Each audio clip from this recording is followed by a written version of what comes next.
Hello. Hello? Hello. Hello? Are you there? I hear a busy signal. Are you busy, Frank? No, I'm not busy yet, but I'm going to be in a little while. You gonna jam a little bit tonight? I don't know. I usually like to play on my own instrument, and it's in the truck with the rest of the equipment. If there's a nice instrument down there that seems comfortable to play, I might. Your guitar you're talking about? Yeah. Where's your truck? It's down at the hotel. Oh. It just made it in from our last engagement. Are you into the Climax Blues Band? A couple people were wondering about that because... No, I've never heard him before, but I like to hear other groups, and this is our night off, and we're going to go down there and get our rocks off along with everybody else. So. Okay, well, maybe some people that are listening will want to head down there in a little while. Last time we talked to you, when was the last time you were in Milwaukee? About 3 or 4 years ago? I think it was 68. What have you been doing since then? Well, let's see. A lot of stuff. Spent 9 months of it in a wheelchair after that thing in England. Yeah, that kind of freaked you out a little bit, huh? Well, laid me out a little bit. Were you mad? Well, I was pretty disappointed in that kind of behavior. That's something a little bit weird to be presented with in the middle of a tour. You'd expect that, for some reason you'd expect that maybe in the States, but this guy thought you were doing a thing with his old lady, was that it? I don't know what he thought, but whatever it wasn't happening because I never saw him or his girlfriend. I didn't know what the whole thing was about. I just woke up in the orchestra pit there at the theater. Did he apologize? I've never saw him. I don't even know what he looks like. He got me from behind. Could it have been Robert Plant of Led Zeppelin? It could have been. Well, it wasn't. It was another guy. Oh. And he's having a vacation right now in a little box over there someplace. You started playing in the 50s in a rock band, something about the Glass Packs? No, Captain Glasspack and his Magic Mufflers was in 1964. After you were out of high school? Yeah, when I was in high school, the group that I started off in was called the Ramblers. I was playing drums in that group. And then that was in San Diego, California. And then I moved to Lancaster, California, and started a group of my own called the Blackouts. Were you pretty much into people like Varese and Cage way back then in high school? Yeah. Did the group that you played with back then in high school and with the Glass Packs reflect that at all, or were you doing standard kind of stuff? Well, whenever I could get musicians together who had a mutual interest in that kind of music and who had some skill in, dealing with that sort of material, we would make some attempts at it. But most of the people that I was working with at that time were strictly from the rhythm and blues consciousness, and I might have to twist their arm and make them listen to a Varese album or a Stravinsky album, and they would just sort of nod and doze off. And then, do you still have that problem with people that are in your bands? Right now, I actually have more of a problem with people who understand rhythm and blues. You have a problem with them? Yeah. I mean, the people that are in our band right now, I'd say 90% of the people in the band have college degrees. Well, that kind of is maybe what you've been looking for a long time, isn't it? People that are... No, I'm looking for people who have both extremes built into one framework. I like somebody who's got a thorough knowledge of blues, rhythm and blues, and types of Eastern music, has a broad spectrum of that, and also understands the mechanics of contemporary composition. Do the people in your group now have that? Some of them? Some of them have the full range, and others are more specialized. There's a lot of people who are of a jazz extraction, and a couple of people in there who are strictly conservatory extraction, and there's a few others in there who are more blues-oriented than anything else. Okay, at the risk of sounding condescending to you, which I'm not, I've been following you all the way since the beginning when Freak Out came out, because that was a time a lot of people, including myself, were sort of changing, and that was a unique album for a couple of reasons. One, it was the first double commercial album. It was a year ahead of Sgt. Pepper. It was an album that had one song on a side, which I believe is queued up, and we'll probably listen to it after we're through here. The Return of the Son of Monster Magnet.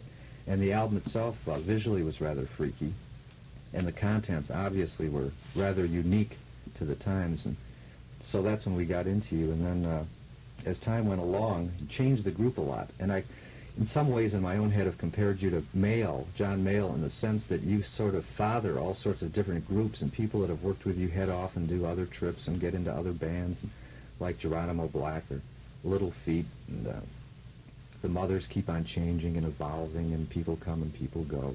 Well, I think that's constructive. I think that it's a mistake for anybody to imagine that at the point when a group is formed, that everybody is married to everybody else and you have to stay with each other until you die. Oh, for sure. That's not productive, and I think that one of the reasons why we've been able to continue to produce interesting things over the years is because the music reflects the personalities of the people who play it, and as the people in the band change, the music changes. And I think that consistently over the past 8 or 9 years that we've been doing this, that the quality of the material that we've been playing has improved as the playing capabilities of the musicians improve. I think the group, the Mothers, or whatever you're involved with, tends to have a organic quality to it, and I think people have accepted the fact that they're never going to really be able to pin the Mothers or Frank Zappa down, that the next album's always going to be different, there's going to be new people on it. And I agree with you, that's where it's at, to be organic. And probably a lot of good groups have died because they indeed got married right at the beginning and stopped growing and got spoiled with success. When did you change the group again now? This is a whole new group you're with? Yeah. Completely. Well, there are some people, the thing about the Mothers is that the group character may change, but people come in and out of it that have been in before. And so this group contains George Duke once again, and Jean-Luc Ponty on violin, and Ian Underwood on woodwinds.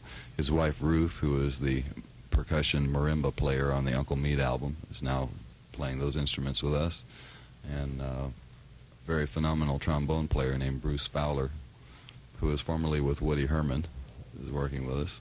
And a drummer named Ralph Humphrey, who was working with Don Ellis at the time that George Duke was in Don Ellis's group, is now doing it. And Bruce's brother Tom, who used to be with Full Day, is playing bass. And Sal Marquez, who you might know from the Grand Wazoo and the Waka Jawaka album, is playing trumpet.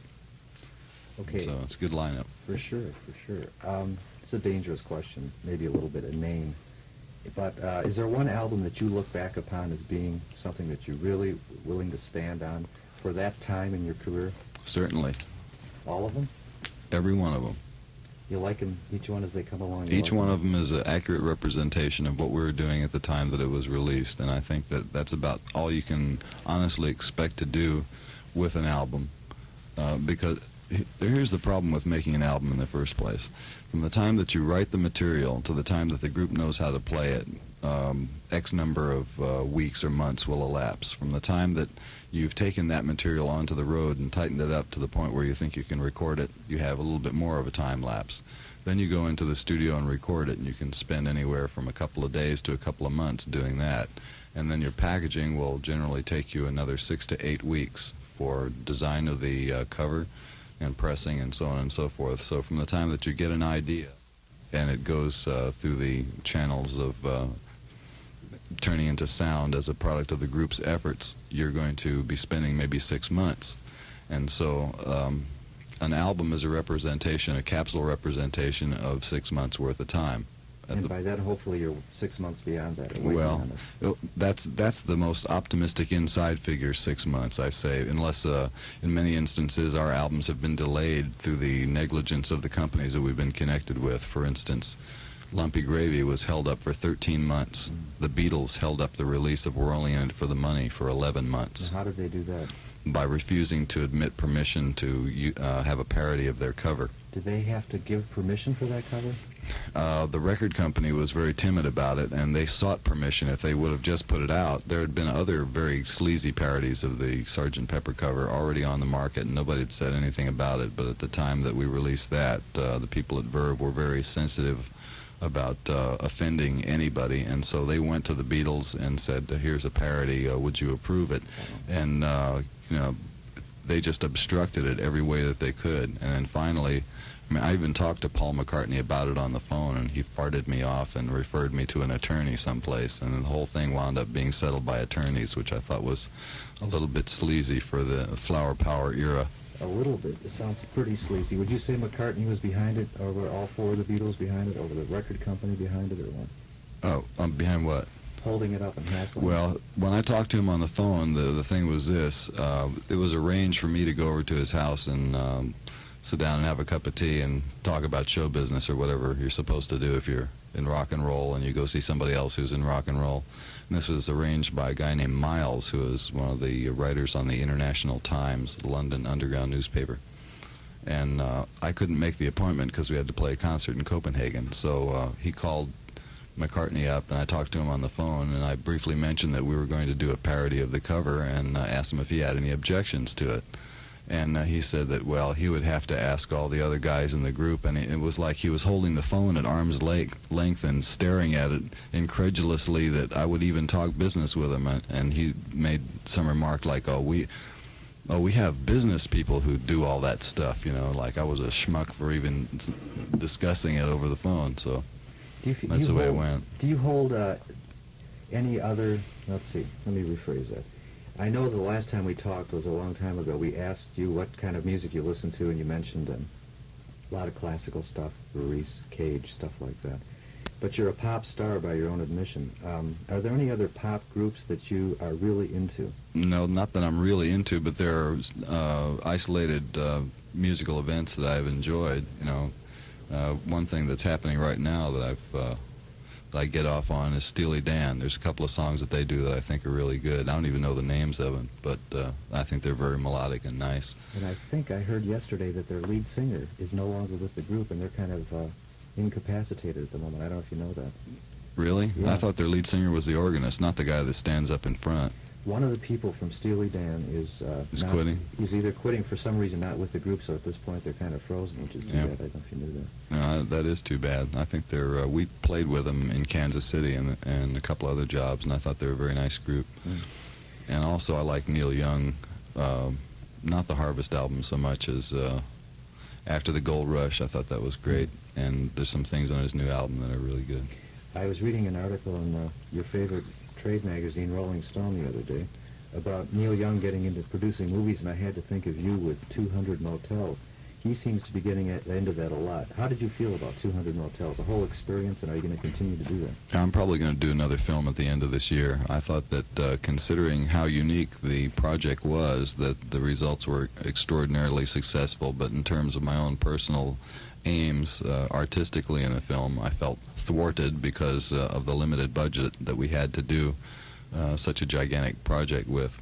It cost $679,000, and it used techniques that had never been tried before in any kind of a medium. Like videotaping? Well, the videotaping had a bunch of unique things in it, but just the way it was staged, the type of continuity of the storyline, such as it is, the fact that when you're seeing the orchestra on screen, it's not a canned music. I mean, you're seeing them really playing, and I tried to have the whole event happening in front of the 4 cameras while it was going on, and we had exactly 7 days to shoot it. And we were shooting like 8 hours a day with tea breaks. You know, they take a regular tea break twice a day, and it's all very cut and dried over there. And so we wound up having to throw away about a third of the script because there just wasn't enough time to shoot it, because there wasn't enough money to shoot it. You know, just one of those things. But Uncle Meat was supposed to be a movie too. We talked about that, and I can't remember what your answer was. But why wasn't Uncle Meat a movie? Uncle Meat, right now, there's 50 minutes of it shot and cut sitting in my basement. It's incompleted, and it's tangled up in a lawsuit with the Filmways company, who originally financed it and then panicked when they saw the first screening of it and withdrew their financing and violated the contract, and that's in litigation now. Does that hassle you a lot, all these business hassles and lawsuits? Did you expect that as the group and yourself got bigger and bigger? Well, I'd always heard that there were weird things happening in show business. But, you know, it takes a while to find out how weird they really are. Your basement's in Laurel Canyon with the rest of the house, isn't it? That's right. And you spend a lot of your time down there, a lot more than you used to, fooling around making tapes and working down there.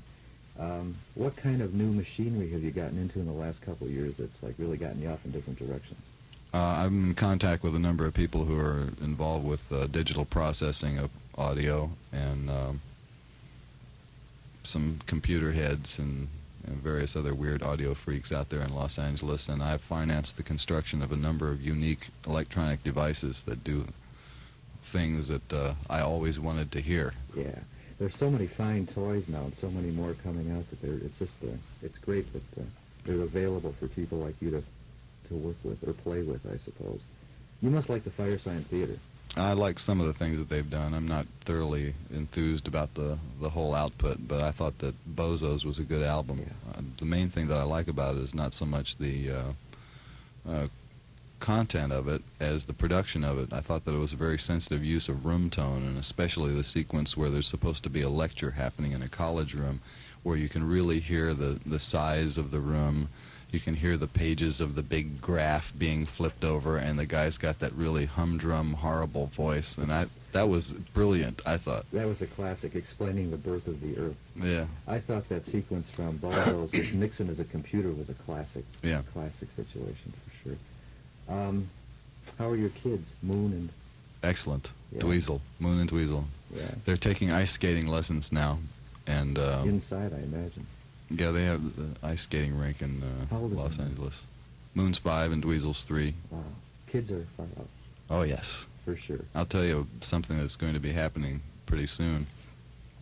They're going to a school there that's very interesting in concept. The parents that send their kids to the school have a hand in shaping the curriculum of the school, which I think is very wise, especially for young kids. And whatever you'd like to do in terms of presenting information to the kids at the school, any parent can make suggestions. You can suggest field trips, or you can organize things and expose the whole class to whatever kind of information you think that might be interesting for them. You're going to have a good time, aren't you? Yes, I'm going to take them to the recording studio. Yeah. You know, it's funny, Frank, but just in the last year, I've gotten involved with some people from the university here in Milwaukee, and they are starting to see, well, people like you as community educators, so maybe even on a broader scale than that, national community educators. When you stop and think about it, and I'm sure you're aware of this, you're an educator. I suppose everybody that listens to albums listens to them and gets educated, but perhaps in a really... Well, there is some kind of information that's passed along, and that was one of the original intents of what I did. I think mostly in the first 3 albums, because at the time those were released, there was no alternative information. There was no underground press. It was just starting to happen at that time. There was no substitute for AM pulp. There was no substitute for normal straight life press, and most of what was published in rock and roll fan magazines was not very informative, and it was all sort of media hype generated to back up the British rock and roll invasion and so on and so forth. And so I had been annoyed by a number of things that I had experienced in school, and so I thought I would just pass along my own annoyance to anybody else who was willing to agree with it, and so that was... Sure, that's the beauty of it, because in school we're educated formally and rather explicitly. 2 and 2 is 4, or we won the war.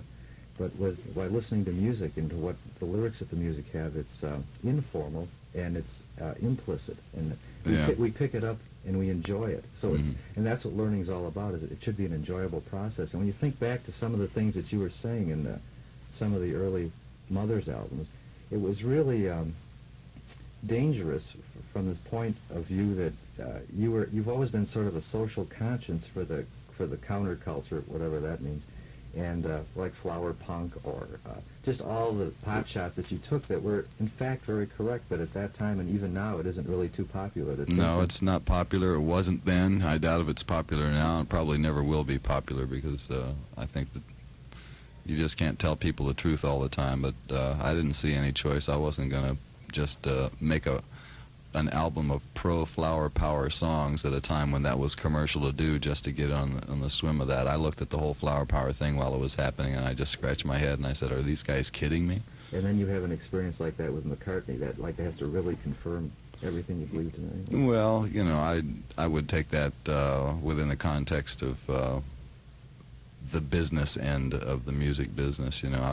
I didn't really expect any group who was singing about flower power to believe in it, and that's the thing that was really bugging me about the whole thing, because the audience that was going along with the fad of flower power was being fed all this garbage, and never stopped for a moment to question the integrity of the people who were whipping it on them. And when I made my statement about flower punk and so on and so forth, I got cast in a negative light as being some sort of ghoul who wouldn't go along with the sweetness and light that was pervading the United States in 1967. Yeah, but the people that perhaps criticized you the most were the people that still had a ways to go. I think there are a lot of people that weren't criticizing you either. Well, I don't remember anyone during that time who agreed with that song in particular. They always took that badly, and there were a number of other things in that album that upset people. Ernie Ponce liked that song. I saw Ernie last week on the L.A. freeway in a icebox white Chevy. It was a 39 Chevy. Right. It was lowered 3 or 4 inches off the ground, and it didn't have wheels on it anymore. It had Vaseline pumps. That's right. It had 4 holes in each corner of the car that extruded wads of Vaseline, and the motor was some sort of vibrating, oscillating device that allowed the car to ooze itself down the street. And Ernie had his favorite settings leaded in on the dashboard? No, he had the whole dashboard leaded in, and he painted his instruments on the dashboard, and he had his speedometer at his favorite speed, so it would always stay there. The needle stayed at some cruising speed, and he cut his steering wheel in half so it looked like an airplane. Right, and he took out the front seat and put in boxes. That's right. And he got 10 points for that one. It's too bad about Ernie, you know what he's doing now that he got out of high school? He's working at the rattan place. Yeah, you remember all that. Sure, I remember all that. I'm just trying to prove to you that we've met before. Yeah. Well, I got to tell the people who are listening to this that a little conversation that took place before we went on the air actually took place over in the hotel before we got over here. It's taken place twice already, and this is the big 3rd time, ladies and gentlemen. I said the only thing that I remembered about Milwaukee was when we were working at this sort of nightclub in '68 when we were here. And I think part of the show that we did at that time involved a vacuum cleaner, actually. It was probably the first time that a vacuum cleaner had entered the folklore of the Mothers and eventually wound up on the screen in 200 Motel, reprocessed to be a suit for Dick Barber. It wasn't a Hoover, was it?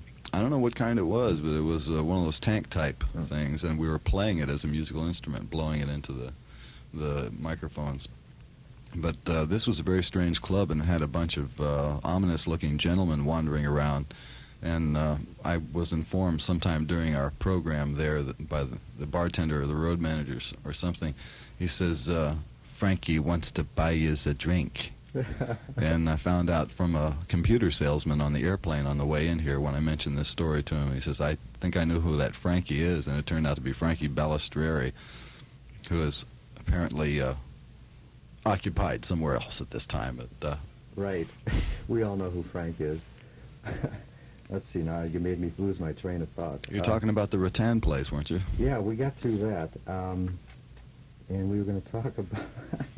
I had it right on the end of my... Hey, he had it on the end of his tongue. How about you, folks? Let's see. It was something to do with... Oh, I want to make... Okay, go Yeah, ahead. I want to make a comment about Rolling Stone. I have never in my life seen a more inadequately researched publication.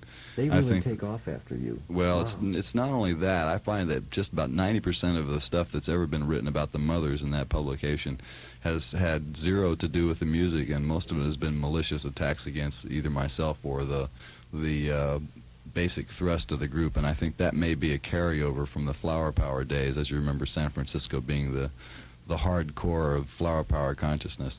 But the most recent thing that was published in Rolling Stone was the review of the Reuben and the Jets album, which I haven't read, but it was reported to me that there's something in there about how Mercury Records found a guy named Reuben and brought him over to me and asked me to produce him and all that stuff. And I don't know where they got that information, but it bears no resemblance to what actually happened. And I'd like to tell the story of the new Reuben and the Jets album if I could. Go ahead, because I read that too, and that's what they said. Yeah, well, Go ahead. here's what happened. The guy who used to be the piano player in the Mothers at the time we did the Fillmore album, a guy named Bob Harris, went to school with a Mexican gentleman who was then known as Ben Guevara. He called himself Ben because he was in the minority at that time, and so he was getting along better with the Anglos at the school, but his real name is Ruben Ladron de Guevara. And Harris brought him over to the house one night, and I got to talking with him and found out he'd been singing rhythm and blues for about 10 or 15 years. He used to work at El Monte Legion Stadium, And let's see, he was billed at that time as Aztec Watts. That was his stage name. He was also on Shindig and did a bunch of other things. But I suggested to him at that time that he form a group and call it Reuben and the Jets, and I would help him organize the thing. And so I was still in the wheelchair at that time. I wasn't touring, and I had some time to help him with the project development on the group. So about 3 or 4 days a week, after he had rounded up some personnel for it, I went down and rehearsed with him, helped them put their material together, and after I thought that they were sort of self-sufficient, left them alone and let them develop their own songs and learn the oldies that they like to play. And then proceeded to record 4 demos and take them around to various record companies to see if anybody was interested in financing the rest of the album. And they were turned down by every company except Mercury. And the reason Mercury picked them up is because there was a man over there named Denny Rosenkrantz who just loved 1950s rhythm and blues, and he thought they were great.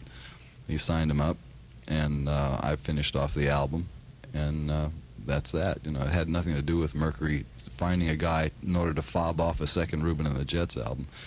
I'd always thought that it would be nice to have a real Reuben and the Jets group so that we could tour with them. And we have done a couple of tours on the West Coast with that group, and it's a pretty nice contrast. And the album's doing well, too. That's good. Yeah, it's, I think it's in the top 150 albums in the country now, whatever that means. Huh. I know what I wanted to ask you before, and it has to do with records. After your hassles with Verve and Folkways, you formed Bizarre label. Yes. And you took some pretty strange groups, strange in the commercial sense, but then again, you never had too much commercial. What was that term you used on all your albums? No commercial potential? That's right. And you took people like Wildman Fisher and the GTOs and stuff like that. Are you still doing that? We have just signed a new contract with Warner Brothers to distribute our product, and it's quite a lovely contract, better situation than we had before. And the reason for this is they never would have had an Alice Cooper to make millions of dollars off of. If Alice had gone directly to them at that time, they would have just sort of laughed and slammed the door.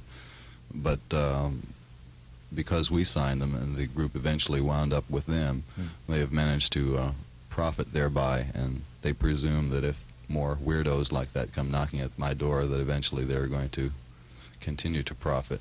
Yes. So, well, you seem to be so far ahead of your time in so many areas, and it must amuse you to watch acts like Alice Cooper now, because you were doing routines with the Dolls, and we did all that stuff in 1967. That was the heyday of our doll regime. Right. 67 and 68.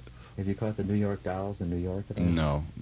Somebody asked me to produce them at one time. We had a chance to see them around Valentine's Day. You should catch them if you can. Yeah, pretty far out. Okay, I guess we're running out of time. I'll ask you one more question.